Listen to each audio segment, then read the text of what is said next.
ચાલુ કરીએ આપણી સિરીઝનો નેક્સ્ટ વિડીયો. આની અંદર આપણે આઈએમપી શોર્ટ નોટ જોઈશું.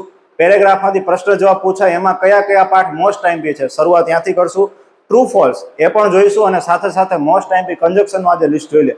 ટૂંકમાં most of conjunction 3 mark, true false 4 mark, પેરેગ્રાફના પ્રશ્ન જવાબ 10 માર્ક. આ બધું આઈએમપી આજના વિડીયોમાં જોવાનું છે. તો ચલો ચાલુ કરીએ.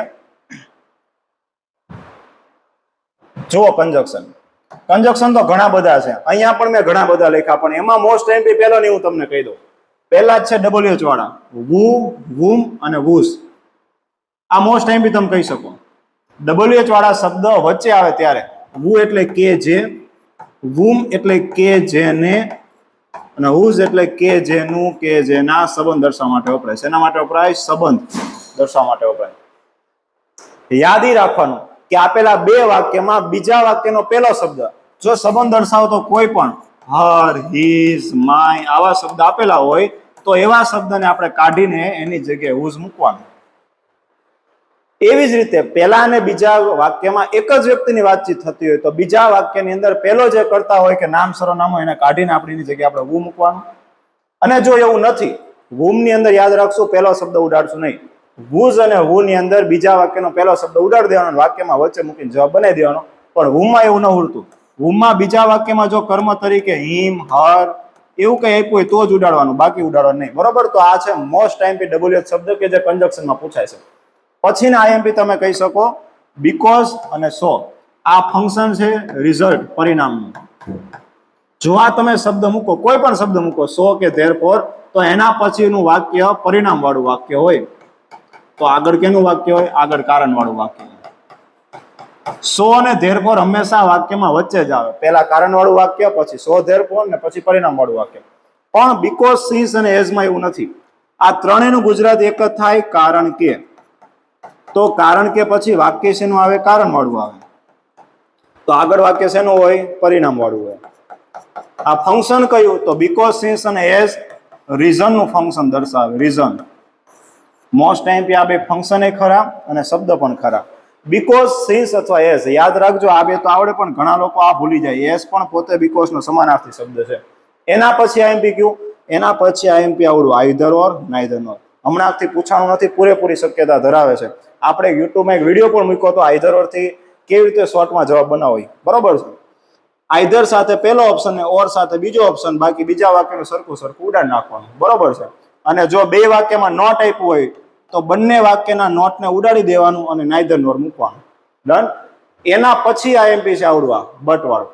તો સૌથી પહેલા આઈએમપી લીધું આપણે આવડવા, વુ વાળું. એના પછી આઈએમપી લીધું સો ધેરફોર વાળું. ત્રીજા નંબરનું આઈએમપી આપણે આ લઈએ છીએ.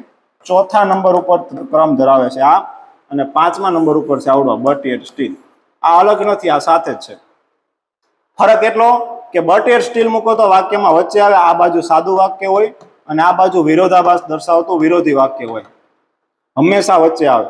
પણ ધો ગમે ત્યાં આવી શકે, શરૂઆતમાં પણ આવી શકે ને વચ્ચે પણ આવી શકે. જોવાનું નિયમ એવો છે કે ધો મૂકો પછી સાદું વાક્ય અને પછી વિરોધી વાક્ય આવે.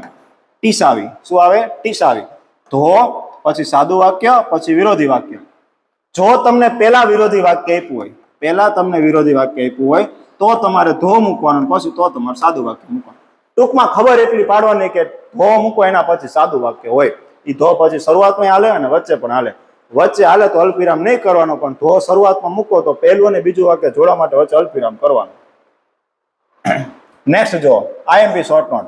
કેટલા ટાઈમથી વિદ્યાર્થી ડિમાન્ડ કરે છે મોસ્ટ આઈએમપી શોર્ટ નોટ આપો? ચલો આજ મોસ્ટ આઈએમપી શોર્ટ નોટ આપી દે. સૌથી most IMP short note Arun Krishnamurthy અને એનું EFI.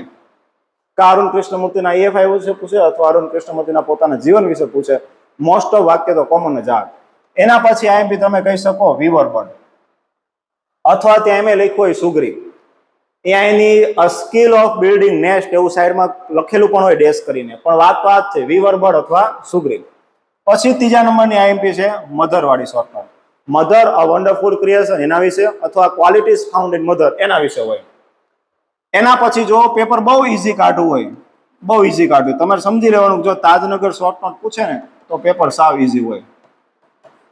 એના પછી આઈએમપી આ છે તાજનગર રેલવે સ્ટેશન વાળી. પલક્કડ પબ્લિક ડિસ્ટ્રિક્ટ લાઇબ્રેરી પૂછવાની શક્યતા ઓછી છે. બરોબર?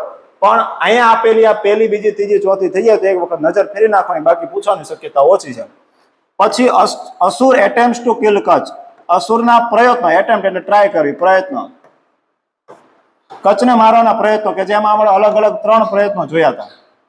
પછી એના પછી કરો કચ્છ અને દેવ્યાની. આ કરશો એટલે આમાંથી મોટા ભાગનું તમને આમાં જોવા મળશે, કારણ કે અસુરે જેટલી વખત એટેમ્પ્ટ કર્યો કિલ એટલી વખત થયું હતું કચ્છ મર્યો તો કેવી રીતે મર્યો તો, શું લેવા ગયો તો, પહેલી વખત શું લેવા ગયો, બીજી વખત શું લેવા ગયો, ત્રીજી વખત શું લેવા ગયો, અને પછી 3 વખત મર્યો તો કેવી રીતે બહાર આવ્યો. પહેલી વખત કેટલા કરીને વરુ અને શિયાળને ખવડાવી દીધા, બીજી વખત એના શરીરને ગ્રાઇન્ડ કરી નાખ્યું અને મિક્સ કરી નાખ્યું અને વોટર ઓફ ઓશન એટલે કે સમુદ્રના પાણી સાથે ભેળવી દીધું, અને ત્રીજી વખત એના શરીરને સળગાઈ નાખ્યું અને એની રખ્યાને ભેગી કરીને શુક્રાચાર્ય જે ડિવાઇન વાઇન પીતા એમાં ભેળવી દીધી, અને શુક્રાચાર્ય ગટગટાઈ ગયા, અને શુક્રાચાર્ય ઓટકારો કરે એ પહેલા તરત જ દેવ્યાને કહી દીધું બચાવી લો. તો આ 3 વસ્તુ જોઈશું આપણે અસુર attempt to kill Kutch.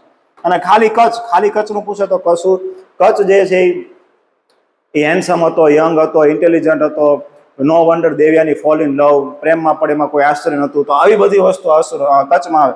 Kutch વો સન ઓફ બૃહસ્પતિ, કચ્છ વિશે આમાં વધુ લખવાનું, આમાં દેવ્યાની વિશે વધુ લખવાનું. પછી જોવું પેરેગ્રાફના ક્વેશ્ચન આન્સર. આઈએમપી યુનિટ ક્યાં? તો ઉપરથી જેમ નીચે જાવ એમ ઓછા આઈએમપી, ઉપરના સૌથી વધુ આઈએમપી. ગયા વર્ષે આ ટોટલ આવી રીતે આપણે લિસ્ટ બનાવ્યું હતું 7 યુનિટનું, એમાં પહેલા 5 યુનિટ હતા ને એમાંથી જ પેરેગ્રાફના પ્રશ્નો જવાબ પૂછાણા. તો આ વખતે પણ બની શકે એવું થાય. ટોટલ 10 યુનિટ છે, એમાંથી હું તમને આટલા યુનિટ આપું છું, બરોબર? 1 2 3 4 5 ને 6 યુનિટ આપું છું 10 યુનિટમાંથી. 4 યુનિટ આપણે કાઢી નાખ્યા છે કે આમાંથી લગભગ ન પૂછાય, પેલા આટલા કરી નાખવાના. હવે આપણી પાસે એક જ દિવસનો સમય તો ખાલી આટલા જ કરવા જવાય, બીજા રામ ભરોસે મૂકી દેવાય.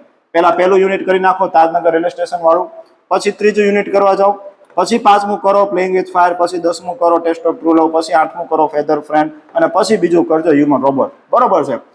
3જા નંબરનું કરી નાખશો. 3જા નંબરનું આવે અરુણ કૃષ્ણમૂર્તિ વાળું, એક કરી નાખવાનું, બરોબર છે? પછી ટ્રુ ફોર્સ માટે આઈએમપી યુનિટ જોઈએ, મોસ્ટ આઈએમપી યુનિટ 4 મધર વાળું, મધર ઓફ વન્ડરફુલ ક્રિએશન, એમાંથી ટ્રુ ફોર્સ આવવાની પૂરેપૂરી શક્યતા. પછી 9મા નંબરનું કયું આવશે? 9મા નંબરનું આવે tune up teams, most IMP. પછી 5મામાં જાઓ, 5માં આવશે playing with fire, page number 55, બરોબર છે? 55 56 57 પ્લેઇંગ વિથ ફાયર.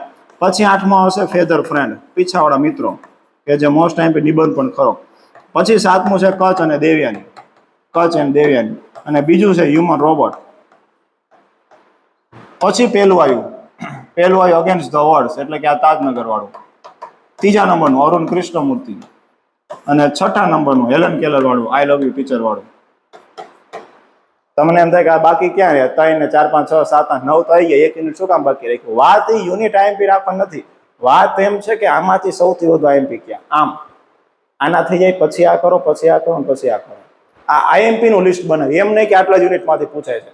પહેલા આ કરો, આની પૂરેપૂરી શક્યતા છે, અને એમાં મોસ્ટ ઓફ શક્યતા તો આટલામાં જ આવી ગઈ કે આ 2 આટલામાંથી જ આવશે, બરોબર? આ શરૂઆતના 4 5 યુનિટ લખ્યા એમાંથી જ આ 4 માર્કના ટ્રુ ફોર્સ પૂછાય છે, અને આ 10 માર્કનું આઈએમપી. લો 14 માર્કનું આઈએમપી કર્યું, 14 માર્કના પ્રશ્ન જવાબ અને ટ્રુ ફોર્સ આઈએમપી કર્યા, 3 માર્કના કન્જક્શન આઈએમપી કર્યા, અને 3 માર્કની શોર્ટ નોટ આઈએમપી કરી, બરોબર છે?